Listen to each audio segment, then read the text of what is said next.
we are going to be presenting on the case competition, which both of us had the privilege to do together for 3 years while we were at USC.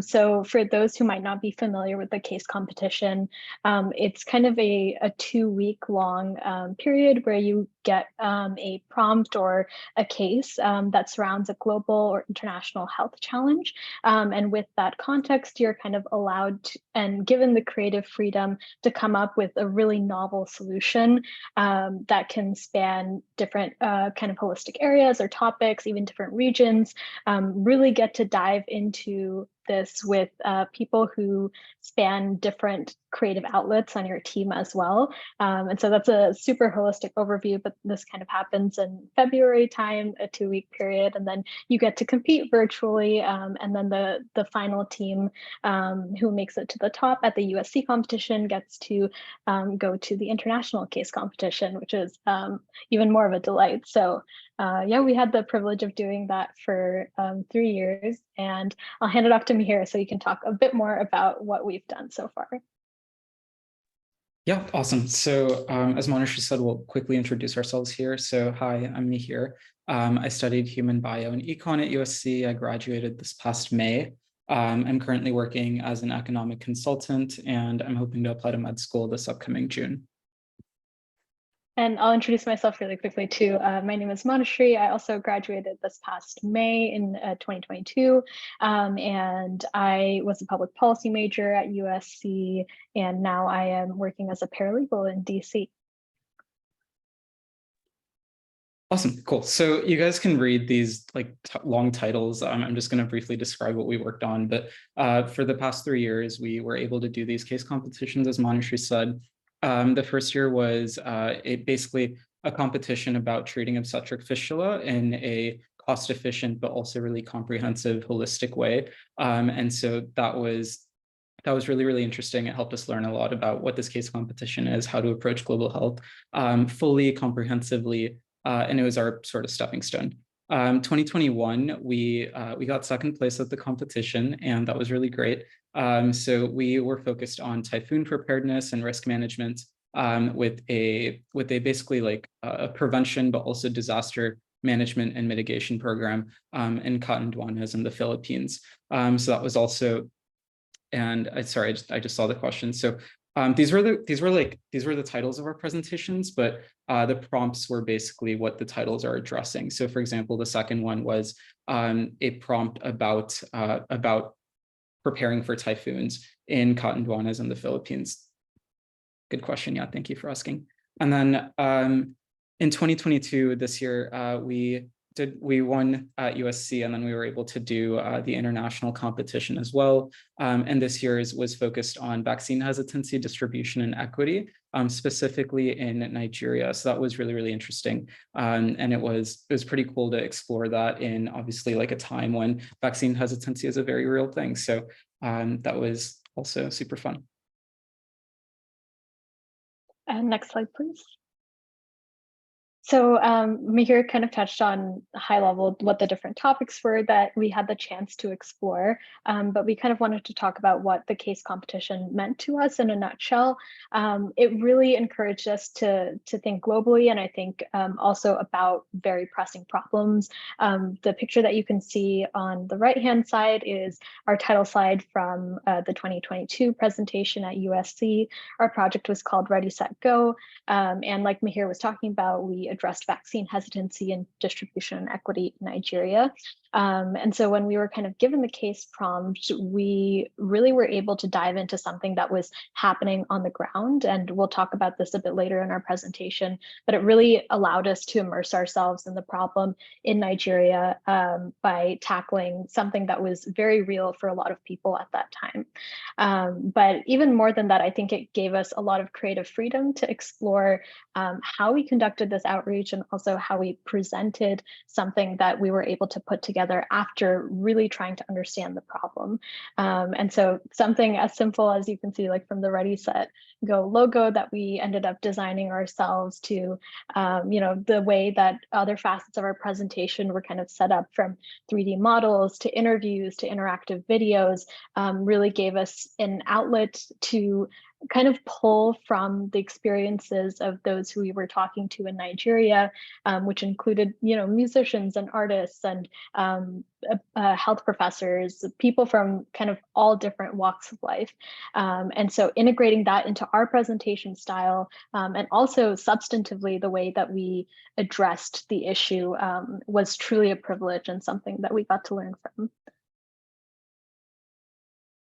Yeah, next, so we'll talk about how we found our team. So this picture is missing Nipun in our first year and Rohan in our last year. So just a kind of disclaimer. But there were 5 main things that we were thinking about when we formed our team. So just like past collaboration and familiarity were really important, just because we felt a lot more comfortable offering critiques to each other when we were coming up with solutions, when we were figuring out research directions and stuff like that. Just knowing how we work together and stuff like that was really, really helpful. So if you have friends that might be interested in working on this, I would definitely go to those friends first before maybe looking in other places, but other places are obviously totally fine too. Second, we looked for some academic and professional diversity. So we had some people, we had Nika, and she was in engineering. We had Mahima, she studied global medicine, Manashri, public policy, and then I did econ and bio. And then in our freshman year, or in our first year, we had Nipun, and he worked on, he was like really interested in the finance end of things. He was a business major. And then this past year, we worked with Rohan, and Rohan is really great with film. He was a film major, so he was really great at trying to portray this whole story and put together our solution in a comprehensive but succinct way. The third thing, sorry, that we thought about a lot was availability, just because realistically, like it is during the semester, so there might be issues with like exams and stuff like that, or just overlap with other events. But that being said, like if you anticipate something maybe happening in the morning or in the evening, like it doesn't help to reach out to your professors to try to coordinate that. It also doesn't hurt, sorry, to reach out to your professors to coordinate that. It also doesn't hurt to reach out to the case competition hosts and talk to them and see if they might be able to work something out. I feel like they were always super reasonable and like working and like accommodating us. So that was super great.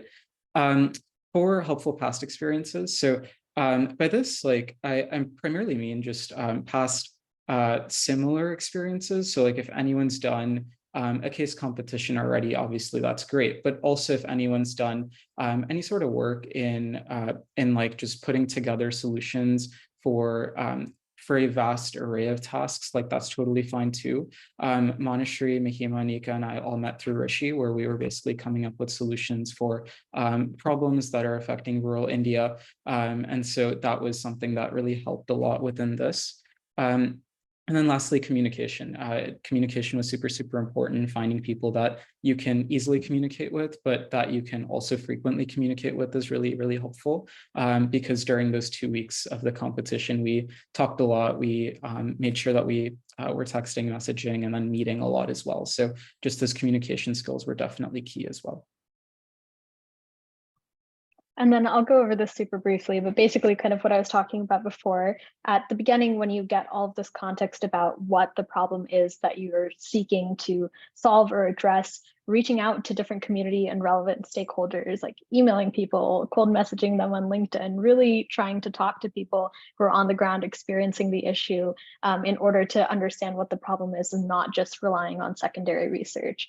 The second is focusing on areas or solutions that you think are tangible and actually impactful in the way that you're addressing them, or listening to people who are on the ground and conveying their stories and figuring out how to incorporate those into your solutions.